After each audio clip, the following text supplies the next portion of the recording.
checking it out with BetMGM. Aryna Sabalenka, your odds-on favorite, followed by a former champion in Rybakina.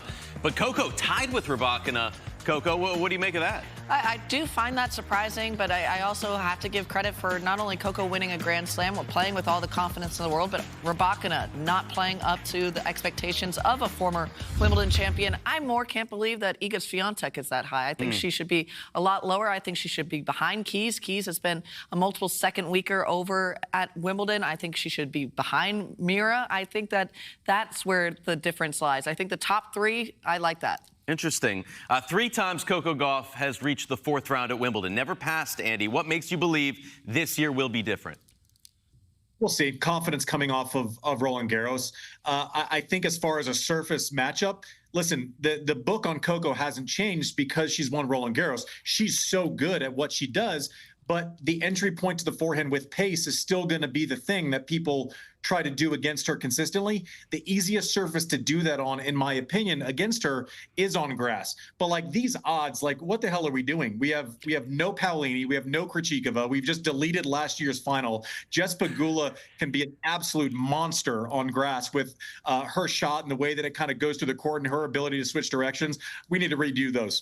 We've deleted last year's final. That's the line of the show so far. That's a great point. It is true, but I think the Jess Pegula odds, I think she hasn't proven herself at Wimbledon. She hasn't mentally gotten over that hurdle that she can prove to herself that she can be top in the world in grass. I completely agree with you, Andy, but she needs to have that mental confidence, and she hasn't gotten that yet. But I'm deleting last year's final. I'm with the odds makers. Really? I'm not putting any stock in last year's final for these women, but I do think Jess Pegula should get higher odds as well.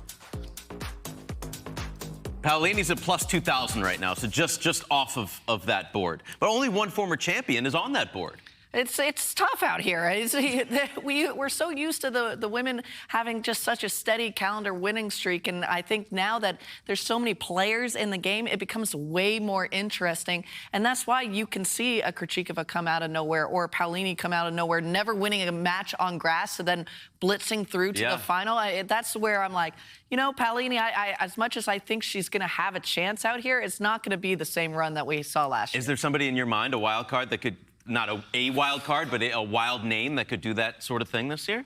Gosh, that'd be hard pressed. I think it's more of an outlier of somebody that we haven't talked about in a minute. Maybe a Mukova. I know she's high in the odds, but she hasn't been playing much this year. And if that wrist is okay and she can come over the backhand a couple of times, but we saw her chip just all day in Queens. So it wasn't like she wasn't anywhere to be found, but it was just not the same level. I mean, could Marketa Vondrousova find her form again, former champion there, Andy, or somebody else off that list?